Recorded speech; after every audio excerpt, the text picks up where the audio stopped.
Muito bem, continuando aqui com o nosso assunto e dessa vez tratando a respeito da ciência política.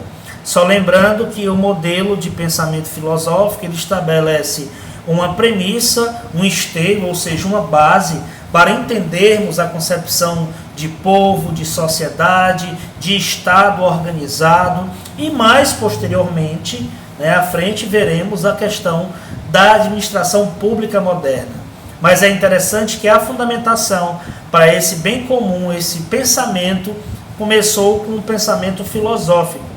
Aristóteles e Platão estabeleceram um modelo ideal, segundo as suas premissas, já naquela época, em 384 a 322 a.C. Então estabeleceu-se naquela época a teoria do direito divino, de governar. Isso aí se estendeu na Idade Média durante muito tempo. Sofreu a influência de Platão e Aristóteles, e as ideias do objetivo da política hoje, que visa o bem comum, bem como aquele pensamento platônico da justiça, e bem como também, segundo Aristóteles, o bem viver daquela época. Então foi um modelo de pensamento filosófico, e hoje é o que se espera. Os estudiosos e cientistas políticos continuam a estudar os tipos de governo e sempre pensando nisso, que a política ela se estabeleceu não somente como um diálogo com a sociedade, mas com esse modelo ideal onde seria o bem comum da coletividade. Mas hoje nós vamos falar, se aprofundar a respeito da ciência política. Enquanto o modelo ideal ou o pensamento filosófico pensa de maneira não de maneira concreta, de maneira abstrata.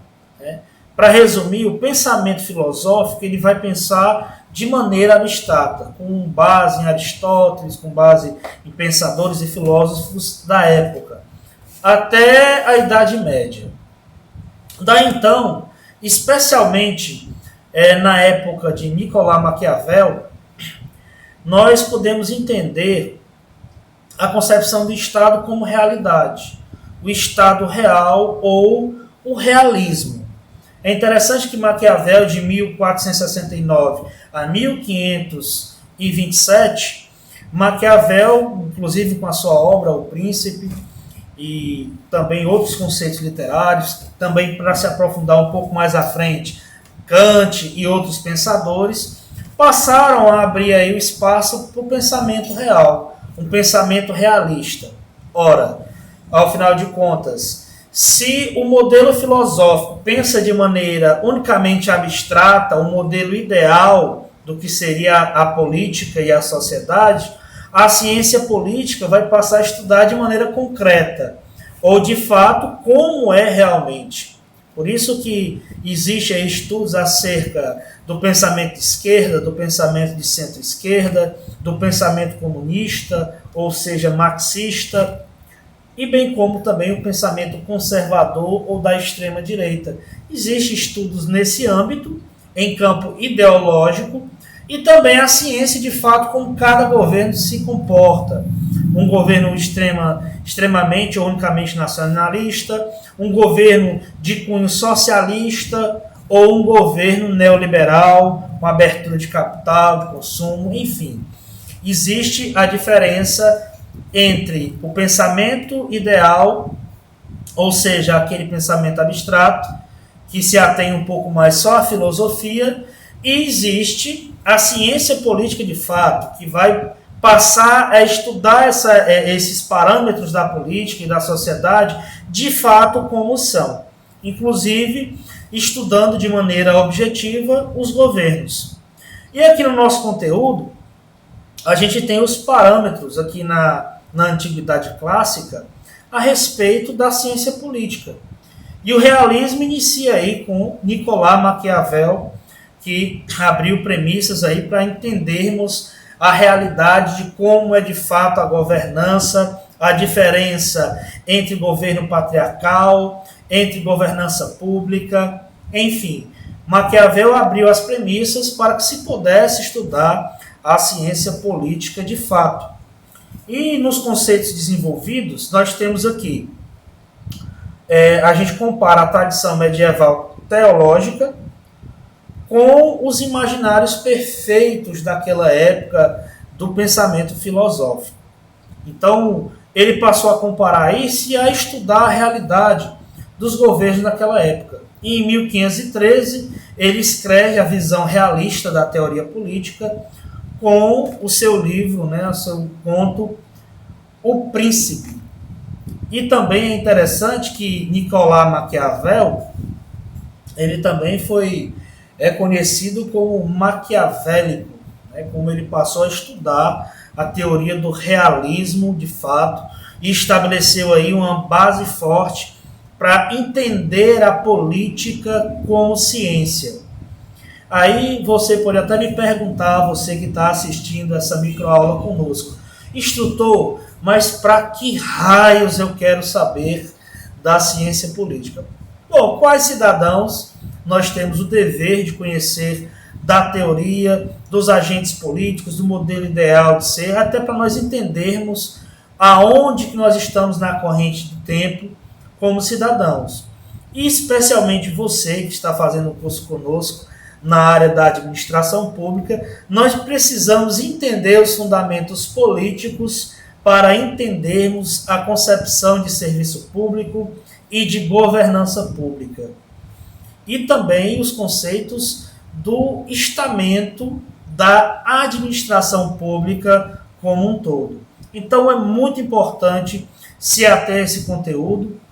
Eu vim por bem fazer esse segundo vídeo para nós se atermos um pouco de maneira, dar um feedback mais conciso, mais concreto a respeito da ciência política e nós entendermos esses poderes. Nós temos também Montesquieu, 1689 a 1755, e uma das características do seu pensamento era a divisão dos poderes da democracia. Então Montesquieu já estabeleceu aí os parâmetros para entendermos a concepção de executivo, legislativo e judiciário e entendermos a interdependência desses poderes. É interessante que são poderes distintos, mas para uma governança pública funcionar de maneira ordeira, de maneira organizada, ela tem que respeitar esse princípio. Então, você aluno que está estudando aí na sua área do aluno, busque observar essas premissas e estabelecer uma corrente do tempo para entender as fases, desde o pensamento filosófico até quando a ciência passou, a ciência política de fato passou a ser entendida como algo concreto e analisando as premissas com pensadores. Exemplo, como vimos hoje, Maquiavel, nós observamos também Montesquieu com essa concepção da divisão dos poderes, né? Montesquieu enxergou isso em sua época, e é interessante também o pensamento de Karl Marx, porque ele passou a entender a sociedade com seu processo evolutivo, ela passou a estender-se como classes. Então, essa divisão de classes nos ajuda também a entender a sociedade como um todo. Então, é interessante analisar a fundo as premissas aí dos nossos pensadores. Então, estude com atenção, não esqueça da sua atividade extracurricular. Estou falando do trabalho interdisciplinar, do desafio tecnológico.